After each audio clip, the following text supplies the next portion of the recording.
Assalamualaikum warahmatullahi wabarakatuh. Kaum muslimin dimanapun berada, di Jumat yang penuh barokah ini, di bulan yang penuh barokah ini, di bulan Ramadan yang penuh mulia ini, alhamdulillah saya baru saja mendapatkan beberapa konfirmasi dari hamba Allah yang membantu masjid terapung yang ada di belakang saya.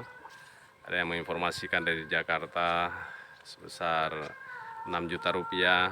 Tadi juga hamba Allah dari Air Dingin 3 juta. Ada juga hamba Allah dari Banda Aceh 2 juta. Tabarakallah. Allah Subhanahu wa taala insyaallah akan membalas berlipat ganda apalagi di bulan yang penuh mulia ini. Kaum muslimin dimanapun berada, jika kita merasakan betapa teriknya matahari ini, maka tentu nanti panasnya api neraka itu jauh ribuan kali dari panas terik matahari ini.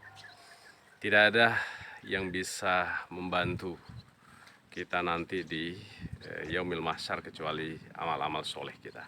Dan salah satu amal soleh yang paling baik, yang paling cerdas yang dilakukan oleh manusia adalah membangun rumah Allah Subhanahu wa taala. Di antara 7 amal soleh yang terus mengalir. Maka di hari Jumat yang penuh berkah ini, saya mengajak memberitahukan kepada kaum muslimin dimanapun berada, mari kita bersama-sama membangun salah satu rumah Allah, yaitu Masjid Terapung Al-Fat. Assalamualaikum warahmatullahi wabarakatuh.